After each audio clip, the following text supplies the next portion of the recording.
looks like. Just to orient you, this is about 15 centimeters by 20 centimeters. If you're squinting really hard, you might be able to see something, but that's not easy to do. A lot of people used to track an individual by hand by putting a piece of transparency on the screen and connect the dots. That's one way. But another thing that me and my PhD advisor developed is to actually automate all of this. So you can remove the background by taking an average. So now you can see white dots on gray background. And then what you can do is to threshold for brightness and size. So now you have white dots on background. Once you have that, computer is super good at doing the job. So the computer can differentiate dark from light because it's binary, it's 0 or 1. And then it can give you pixel coordinate over time. What it means is I have location of each and every one of the individual over time. And you can imagine playing flipbook, right? And then you can connect all the dots. And this is what it looks like if you connect all the dots. So this is just one of the freeze chambers that are shown in the previous slide. On the X here is about 4 centimeters, on the Y is 15 centimeters. Each of the blue squiggly line that you see is the swimming path of one sand dollar larva over a 3-minute duration.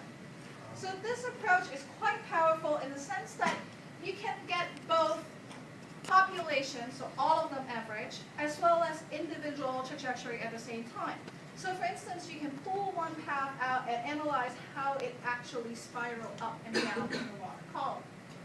So in the interest of time, I'm only going to talk about data in 2 metrics towards the end, which is what I refer to as growth speed. Growth speed for the mathematically inclined is the smoothing spline and the taking the first derivative of the spline of the line. In layman terms, is basically what is the speed of that long path. We care about that because that would inform you of the area that the organism has searched for food and the chances it encounter with predators. Think about if you are taking a longer route in the forest, the chance that you encounter a black bear would be higher. Same idea. Net vertical velocity just connects starts and the end, and then you just measure the straight line distance and calculate the speed. We care about that because the environment is often vertically structured, so that tells you how fast they actually get out of there. So that's why we care about those 2 metrics. Okay, so I spent time talking about what I mean by performance, how do I go about measuring performance, and then let's talk about what about changing planning. I know this is a STEM club. I'm probably preaching to the choir. Climate change is real and it is happening. Here is the average global temperature anomaly in 2010 published by NASA. Red means hotter color, so temperature is hotter. Blue means colder. So an anomaly means how much is different from the normal average, okay? So this is higher temperature for from 2000 to 2010. So what does it mean? How does more global warming take place? Greenhouse effect, there's more atmospheric carbon dioxide in the atmosphere. And there are good evidence or good record of that. So if you're interested or if you're bored somehow and you want to look at how much CO2 is in the air every day, you can go to co2now.org and it actually published daily value. So you can see the study from the 1950s.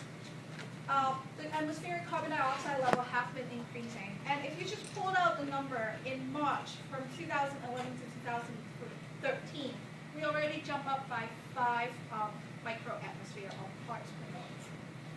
And so you may have heard that is associated with warming.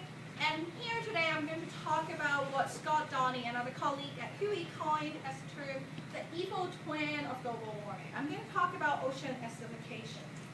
But before I get there, I need to explain to you why this increase of carbon dioxide is concerning. On the left, here is one panel showing historical carbon dioxide concentration derived from an ice core that collected in the coast, okay? So this is what happened in thousands of years before now. It's relatively flat. This is what IPCC, which is an international governing body that works with scientists, predicting what would happen by the end of 2100, the end of this century. So you can see that there is a disparity. And here's the data that I show you corrected to scale. And if I slapped it on, here's the jump.